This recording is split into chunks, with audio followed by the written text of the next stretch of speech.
Right. Hello.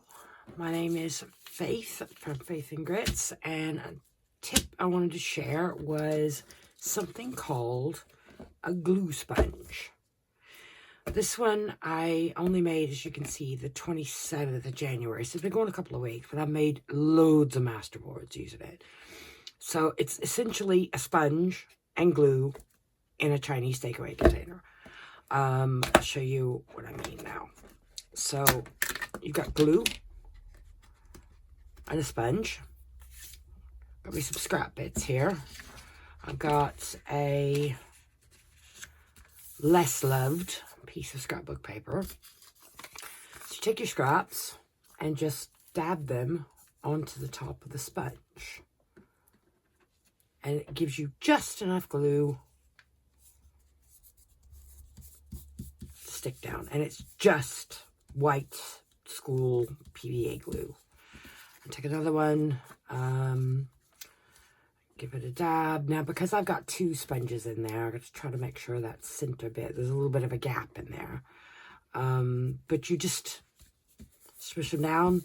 Your fingers get far less sticky using this than some of the other methods I've tried before. But it's really, really simple. It's just a sponge and PVA and a container with a lid.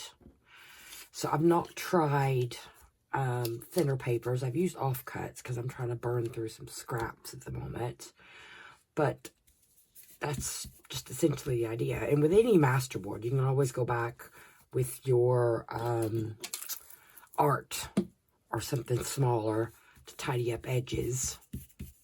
But no, I did loads and loads and loads using this one. But on this one, I made a mistake because I used kitchen sponges, the only ones I had in the house, that have the scrubber on the bottom. And you're not supposed to do that because that scrubber sort of prevents the uptake of the glue. Now that piece of pattern paper was a bit thinner. So, but normal paper scraps, it works so well. So the important bit is, on these, is to keep the glue topped up. Because this one's running a little bit low at the moment. There's still some glue in the bottom. The sponge draws the glue up.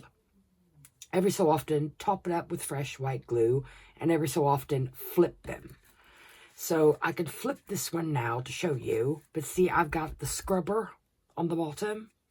And I've got two sponges, which I very lazily tried to staple together. And you just keep them flipped and keep them topped up with glue so they stay moist all the time. And keep the lid on it. And from what I've gathered, you can keep these going nearly a year before you have to make a new one. So because I've used the wrong type of sponge here, I have got new ones that I purchased today.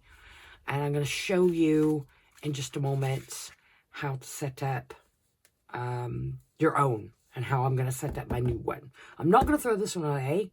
I'm going to keep it going for as long as I can and see how it actually behaves with the scrubber bit on the bottom, but also the fact I stuck staples in there, which means I'm going to start having rust come through that glue.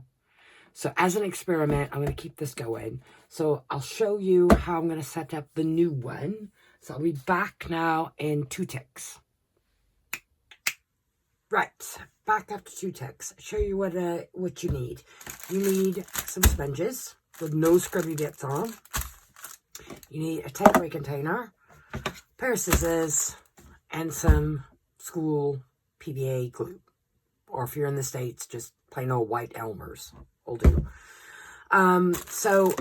Right, this is the best size that I could find today in the discount store. And there's 3 in here. And they're a little bit thin, so I'm going to stack them. So what I did before coming on camera is I took the bottom of my box and I drew with a pin around. So I've got roughly the size it's going to fit in the bottom of the container. Because the top is a tiny bit bigger. So you're just going to cut the extra off of that sponge. Now, you may be able to find sponges that are thicker, but apparently this like natural sponge works better than like your fine kitchen sponge.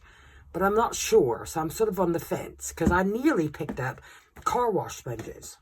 Because car wash sponges are that sort of finer sponge, but bigger. But you need a bigger container for those and more glue. But I'm thinking I'm not going to go through that much. So I'm going to cut these 3 down. One, I think, would work fine, but you'd be dipping your scrap piece. There's not quite enough room in my takeaway container for that. But these stacked should work perfectly fine because there's sponge on both sides. There's no scrubber there. So stick those in there and cut this last one roughly to size. And you just want to be able to keep flipping them as and when. I guess it depends on how often you're using it, really. So every so often, you're going to top it up with fresh glue and keep it flipped because you want them to stay moist all the time. And so if you're not using it for a spell, open it up, flip them all over, put the lid back on, forget about it, walk away. And as I said before, apparently you can keep them going like a year. So PVA, and I'm just going to pour it on the top. Put a nice big glug in there. Right, so that was, I don't know, maybe a cup of glue. Ish. And put the lid on and leave it overnight.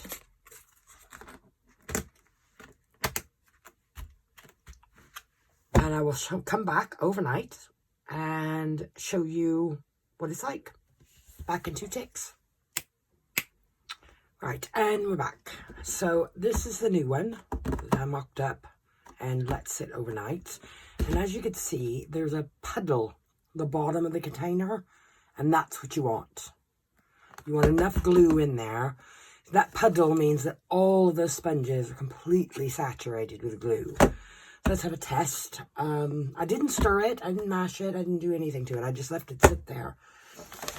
So this was the piece I had yesterday as the test piece. And the top of that sponge is lovely and juicy now. So I suspect this might actually look better than the old one. Let's try this. That's just a printer paper that's been tea dyed.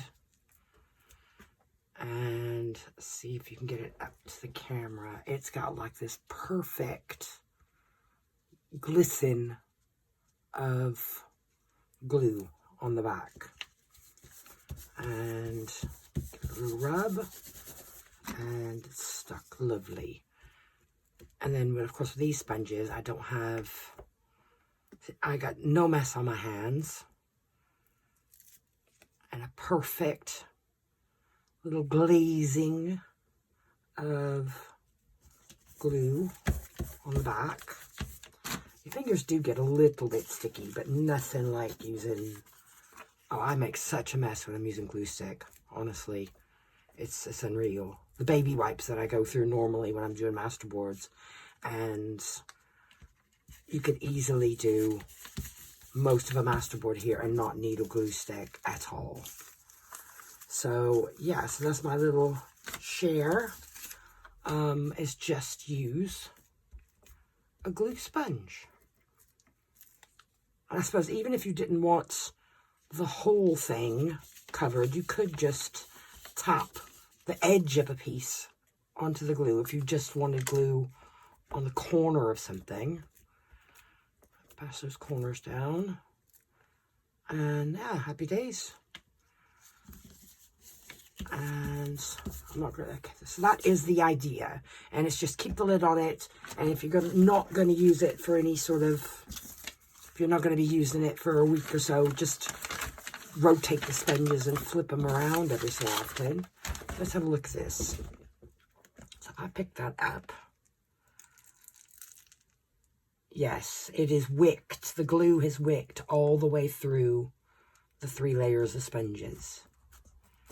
And then it's nice and juicy underneath.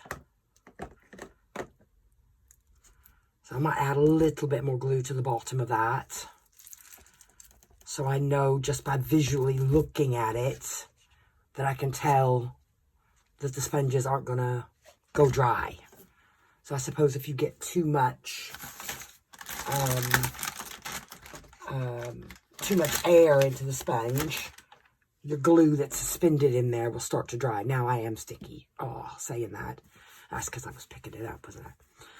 So there's a handy tip or trick that some of you might be interested, especially if you make a lot of master boards, or if you just make one and keep it going when you need to bust through your scraps. So that's it for me. Thank you for watching. Ta-ta.